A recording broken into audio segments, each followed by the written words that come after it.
Hey there, welcome back. It's time once again for the Golden Age of DC Comics 365 Days, where I take this well-loved coffee table book that was given to me by one of my best friends about 2 decades ago, and it has served my coffee table ever since. It's been a source of conversation and of knowledge about one of my favorite, most beloved topics, comic books, and where it all began back in 1938 with Action Comics #1 and the introduction of Superman, a new American mythology of gods and goddesses, a brand new pantheon, a secular pantheon, one could say. But we're not going to go all religious or anything because we're going to talk about comic books.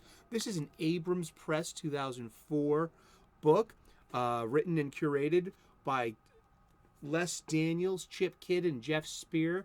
The link is in the description to Amazon if you want your own copy. Last time I checked, it's under $20, and it would make a splendid addition to anyone's coffee table. And what goes great with coffee tables and coffee table talk and coffee table company, such as yourself, pull up a chair and grab a cup. It's time for some coffee. That's a good cup of Tanzanian peaberry. What am I doing here? I am taking this well-beloved book for its intended purpose. It's a page a day. I'm going to crack the book open to today's date. We're going to look at some comic book art of an antediluvian age. We're going to read the blurb, and we're going to talk about comic books. And we're going to talk about comic books every day for the rest of the year. So if you've been tuned in, you know we've been chugging along. We're almost we're past the 1/3 mark of the year, and we're in May now, and we're almost in mid-May. And I hope you're having an awesome day. And remember, don't forget the quality of good fiction that can spirit you away to another place where you can literally forget about this world's problems and worries, and you can become involved in an imaginary world, if only for a few moments. You know what I mean? And so never let them take the escapism away from your fiction and your fantasy. And today we're going to talk about the Sandman, and it's May the 12th. And let's look at the art real quick. That is the Golden Age Sandman, Wesley Dodds. We're going to talk about him real quick and then get into a little bit more familiar territory with the title. Alrighty, it's May the 12th. That's story by Gardner Fox, art by Chad Gruthkop, and this is from Adventure Comics, 1960, March of 1941. Just a reminder once again, the Golden Age of DC Comics runs between 1938 and 1955. The Silver Age begins in 1956 and goes to 1970. The Bronze Age, I'm a Bronze Age baby, goes from 1970 to 1985. And I believe there to be a Copper Age starting in 1985. When does that end? Let's discuss that. I say 2000. I want to talk about that, and I want to talk about what age of comics are we in right now, because we're definitely, and not even in a modern age of comics, we're in a post-modern age of comics, and that's also a discussion waiting to happen. These comic book shop conversations that we have right here, right now on this channel. And I thank you. I'm very appreciative that you've tuned in today. But let's get to it. Let's read the blurb. Even if you have a gas gun, this was Wesley Dodds' crafted sidearm of non-lethal, I guess, too. But even if you have a gas gun, there's certainly no sense in wasting gas, especially when you're up against a goofy-looking goon like this one. A good punch is all that's needed. The most memorable villains in comic books were larger than life. But there were more dumb thugs around than selective memory might suggest. The Sandman's real problem in this story is that Diane Belmont, girlfriend of his alter ego, Wesley Dodds, has apparently taken up a career as a safecracker. Yes, oh boy, the dynamic tensions we use to drive story. We need to put our hero into unbelievable predicaments in order to gain traction, to get that tension in order to drive a story. I mean, people look to stories to escape the little mundane notes of life, not to embrace them in their fiction, I guess. But sometimes, I take show notes. I use show notes. I do. I use show notes. Uh, and sometimes I don't even get my own show notes here. I got pretty lousy handwriting. I always have. And I don't. It says the first Sandman, and I put down font, F-O-N-T, as in like. We're looking at this font here. I mean, yeah. I usually take the big book to my local pub, and I have a big sandwich, and I write show notes, and it's a really nice excuse to have a working lunch, But let's read a little bit about Sandman Wesley Dodds, and eventually what the idea will become, that you're probably a lot more familiar with, and is getting its own modern retellings already. But it's already, that's pretty, it's been 30 years since this came out originally. Well, which I'm going to speak of. All right, so Bert Christianman and Gardner Fox are generally credited as co-creating the original Wesley Dodds. Here we go. Wesley Dodds he wears this World War I type of gas mask with a fedora hat, and then later on, Jack Kirby gives him a second look to be more superheroic.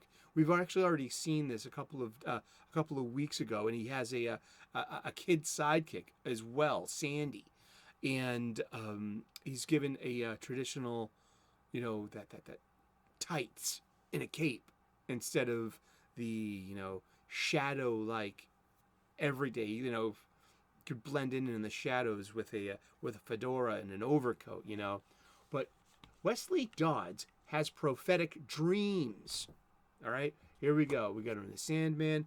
We're into dreams, which come to him as cryptic, ambiguous visions of crimes.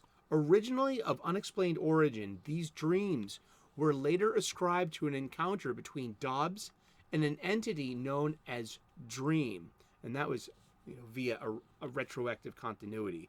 The visions haunt Dodds. These visions haunt Dodds, who uses his keen intellect and amateur detective skills to properly interpret them. He's also a talented chemist and an inventor, creating the sand-like substance and the silicoid gun, ultimately responsible for transforming Sandy the Golden Boy into a silicon-based life form. Yeah. Wesley Dodds possesses the strength of a man who engages in regular exercise and was a fine hand-to-hand combatant. And Dodds passes his prophetic visions onto his former ward, Sanderson Hawkins, upon the moment of his death. And Sandman, who is kind of very much like a Batman in a way, or the Shadow. And he was a staple in the Justice Society of America. His first appearance was in New York World's Fair Comics #1 in 1939, and eventually in 1989,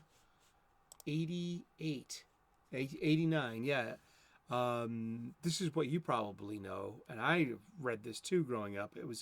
I was in high school and in early young manhood and in my early 20s, but it was Sandman on DC's Vertigo by Neil Gaiman, and it started in 1989. And it was interesting because it was early on, it kind of used more DC Universe touchstones. And then later on, and then in 1993, Karen Berger started the Vertigo Imprint. Well, it was his own publisher. She was the in the DC realm that made superhero-based, perhaps non-canonical, not continuity stories, but definitely comics made for grown-ups, for an older audience. And Sandman was one of them, and it was basically defined the Vertigo age. It was mature, it was violent, it was artsy, it was high-minded, and it was wonderful too. But early on in the series, between 89 and 93, there were a lot of Earth 2 moments. Earth 2 is what the Golden Age is, and Earth 2, we have the Golden Age Hawkman, we have the Golden Age Hawkwoman, and they have a son named Hector, who marries Wonder Woman and Steve Trevor's daughter, Hippolyta Trevor, who is known as Fury. And they have a son named Daniel. And Daniel was born in the fictional realm called the Dreaming, where the Sandman lives. Now, by the time Neil Gaiman gets his hands on it, he was told, you can do anything you want with it, just keep the name. So early on, you had Morpheus, who was one of the 7 Endless, and these were immortal qualities of consciousness, and one of them was dreaming, and the world of the dreaming. So Morpheus was the king of dreams, and a very powerful entity, and it was very Twilight Zone, very macabre.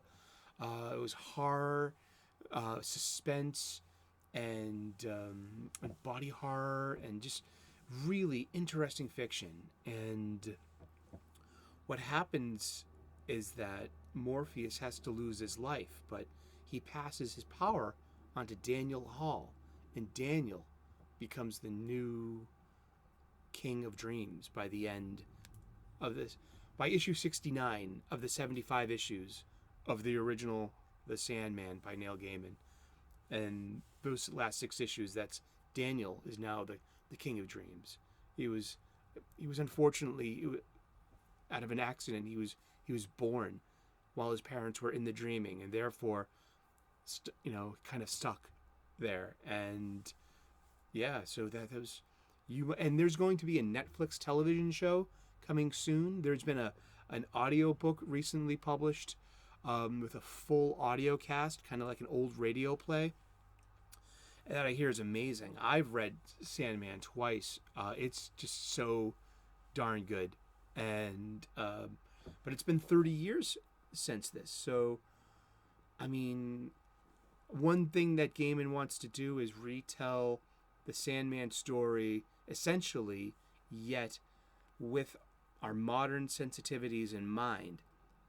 Would that be good or bad? That's up to you. It's on a Netflix, so I don't partake of Netflix. That's just my personal choice. But I hope it does well, and I hope it keeps the story beats, and it keeps the horror, and it keeps the fascination and its fantasy, especially with the family dynamic of the Endless, which reminded me of my Irish family growing up, and Sunday dinners, and the interactions between my mom, her sisters, her brother, and the infighting, and the personalities. And it was a wonderfully great comic book experience. I would really suggest it to you. But this is all about the golden age of DC Comics, not the Copper Age. And but it's the Sandman, and this is what's become.